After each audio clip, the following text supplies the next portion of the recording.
जयशंकर प्रसाद का जीवन परिचय इस प्रकार है। जयशंकर प्रसाद का जन्म 30 जनवरी 1889 को उत्तर प्रदेश के वाराणसी के काशी में हुआ था। उनके पिता का नाम देवी प्रसाद और दादा का नाम शिवरतन साहू था।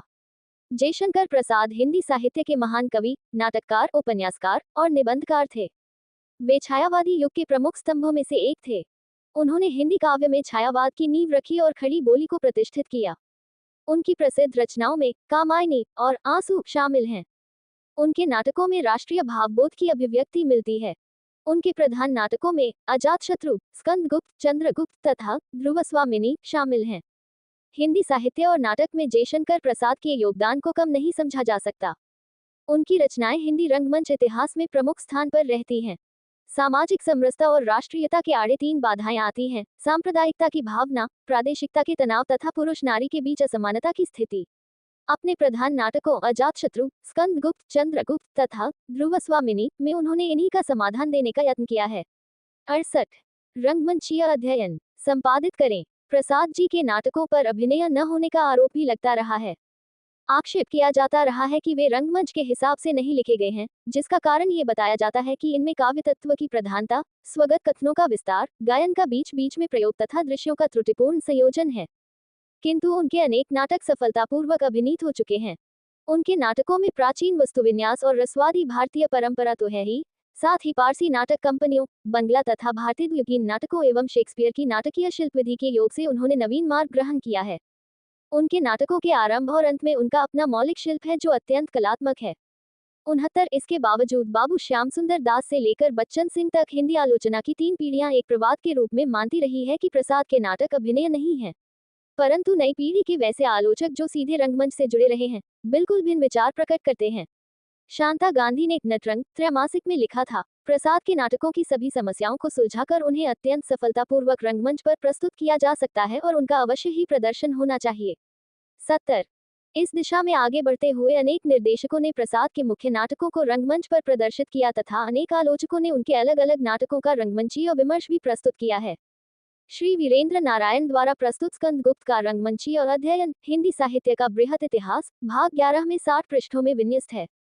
71 इस दिशा में एक समेकित प्रयत्न की तरह नाटककार जयशंकर प्रसाद नामक संपादित पुस्तक में सत्येंद्र कुमार तनेजा ने प्राचीन से लेकर विभिन्न नवीन लेखकों तक के विचार उपयुक्त रंगमंचीय परिप्रेक्ष्य में प्रस्तुत किए हैं, जिसका एक प्रमुख अंश नाट्य निर्देशकों द्वारा प्रस्तुत विचार तथा रंग समीक्षकों द्वारा प्रस्तुत समीक्षाएं हैं। 72 इस दिशा में लंबी सर्जनात्मक साधना के उपरांत महेश आनंद ने जयशंकर प्रसाद रंग दृष्टि एवं जयशंकर प्रसाद रंग सृष्टि नामक 2 खंडों की पुस्तक में प्रसाद के सभी नाटकों के विविध रंगमंचीय आयामों को उपस्थापित किया है। इसके प्रथम खंड में प्रसाद के रंग विचारों और सभी नाटकों के विस्तृत विश्लेषण द्वारा उनकी रंगदृष्टि को रेखांकित करने का प्रयास किया गया है।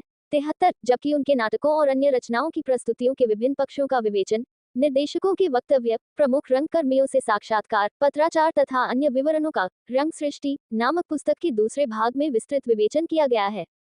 जयशंकर प्रसाद का जन्म माघ शुक्ल दशमी संवत 1946 तदनुसार 30 जनवरी 1890 दिन गुरुवार 4 को काशी में हुआ। इनके पितामह बाबू शिवरतन साहू दान देने में प्रसिद्ध थे और इनके पिता बाबू देवी प्रसाद जी भी दान देने के साथ साथ कलाकारों का आदर करने के लिए विख्यात थे। इनका काशी में बड़ा सम्मान था और काशी की जनता काशी नरेश के बाद हर हर महादेव से बाबू देवी प्रसाद का ही स्वागत करती थी। प्रसाद जी की प्रारंभिक शिक्षा काशी में क्वींस कॉलेज में हुई थी, परंतु ये शिक्षा अल्पकालिक थी। 6ठे दर्जे में वहां शिक्षा आरंभ हुई थी, 5 और 7वें दर्जे तक ही वे वहां पढ़ पाए। 6 उनकी शिक्षा का व्यापक प्रबंध घर पर ही किया गया, जहां हिंदी और संस्कृत का अध्ययन इन्होंने किया। प्रसाद जी के प्रारंभिक शिक्षक श्री मोहिनीलाल गुप्त थे। वे कवि थे और उनका उपनाम रसमय सिद्ध था। शिक्षक के रूप में वे बहुत प्रसिद्ध थे।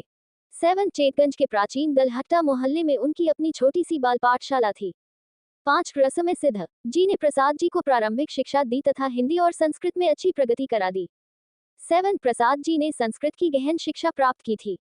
उनके निकट संपर्क में रहने वाले 3 सुधी व्यक्तियों के द्वारा 3 संस्कृत अध्यापकों के नाम मिलते हैं। डॉक्टर राजेंद्र नारायण शर्मा के अनुसार चेतगंज के तेलियाने की पतली गली में इटावा के एक उद्भट विद्वान रहते थे। संस्कृत साहित्य के उस दुर्धर्ष मनीषी का नाम था गोपाल बाबा। प्रसाद जी को संस्कृत साहित्य पढ़ाने के लिए उन्हें ही चुना गया। 8 विनोद शंकर व्यास के अनुसार श्री दीनबंधु ब्रह्मचारी उन्हें संस्कृत और उपनिषद पढ़ाते थे। सिक्स राय कृष्णदास के अनुसार रसमय सिद्ध से शिक्षा पाने के बाद प्रसाद जी ने एक विद्वान हरिहर महाराज से और संस्कृत पढ़ी। वे लहुराबीर मोहल्ले के आसपास रहते थे। प्रसाद जी का संस्कृत प्रेम बढ़ता गया। उन्होंने स्वयं में उसका बहुत अच्छा अभ्यास कर लिया था। बाद में वे स्वाध्याय से ही वैदिक संस्कृत में भी निष्णात हो गए थे। 7 बनारस हिंदू विश्वविद्यालय के संस्कृत अध्यापक महामहोपाध्याय पम देवी प्रसाद शुक्ल कवि चक्रवर्ती को प्रसाद जी का काव्यगुरु माना जाता है।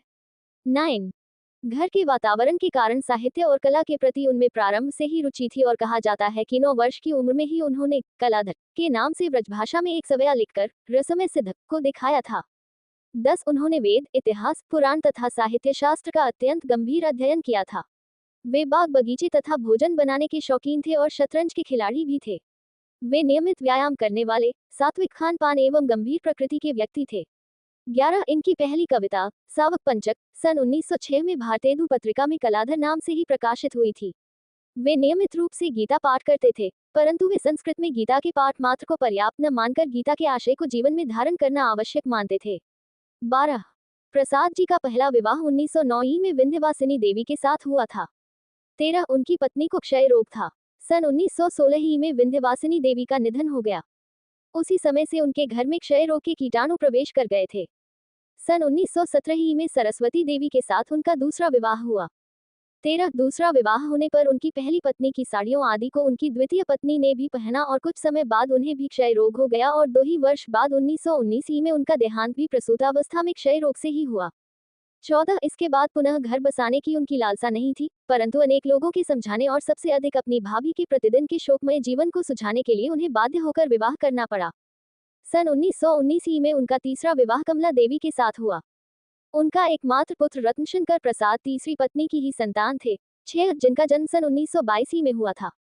13 स्वयं प्रसाद जी भी जीवन के अंत में क्षय रोग से ग्रस्त हो गए थे और एलोपैथिक के अतिरिक्त लंबे समय तक होम्योपैथिक तथा कुछ समय आयुर्वेदिक चिकित्सा का सहारा लेने के बावजूद इस रोग से मुक्त न हो सके और अंततः इसी रोग से 14 नवंबर 1937 दिन सोमवार को प्रातःकाल उम्र 47 उनका देहांत काशी में हुआ।